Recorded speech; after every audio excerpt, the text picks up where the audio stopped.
strategy?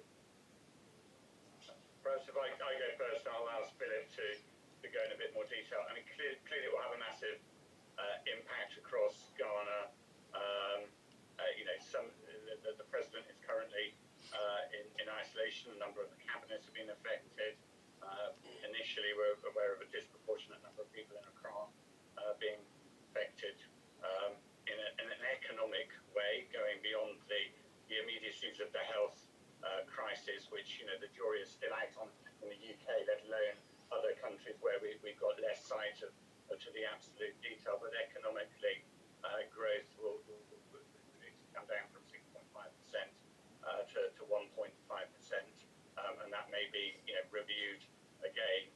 You have to remember, Ghana is one of the stars across the continent in terms of the growth story. But as in the UK and other growth areas, some of that predictability of constant advancement is factored in.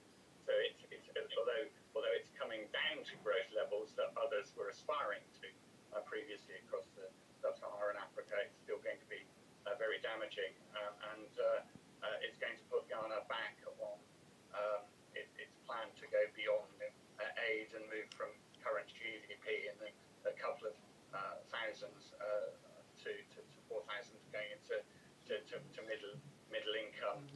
So as in the UK and elsewhere, it's going to be a major impact economically, and also what we saw from the Ebola crisis is very much a general health crisis where people weren't getting to hospital, weren't receiving advice, issues around maternal health, children's health being particularly damaging. But Ghana is starting to get back on its feet despite the numbers increasing. So schools are back in Ghana, and restrictions are starting to reduce out of economic necessity.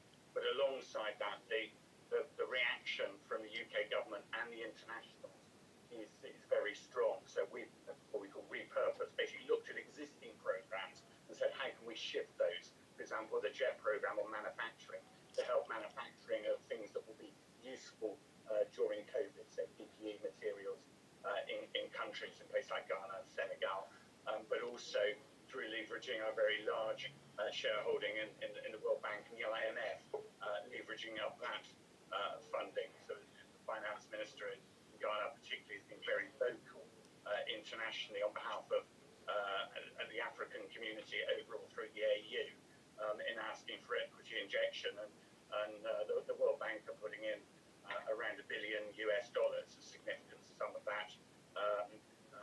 Around 13% of that is UK money, so that will help significantly. But it is going to change the way we transition.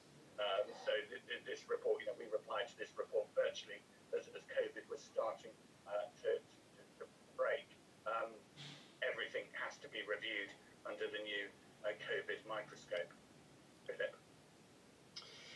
Yeah, if I could just add to that, I mean, I think in terms of the health crisis, we're seeing quite a different epi curve with quite kind of slow onset. We've now got cases and but it's certainly, I think we're expecting across Africa the peak to be in the next couple of months. So it's a very different type of,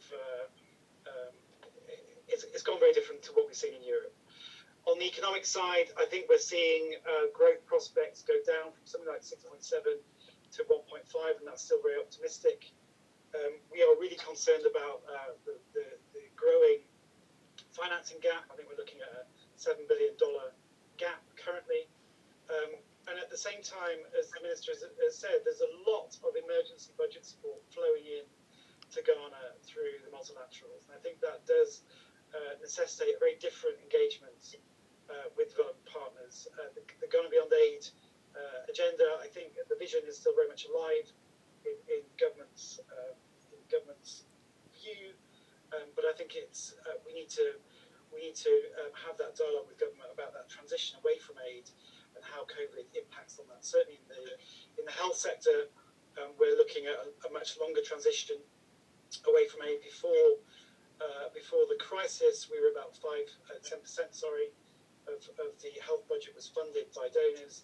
I suspect that will go up, and we'll be looking at different transition away from health. Certainly DFID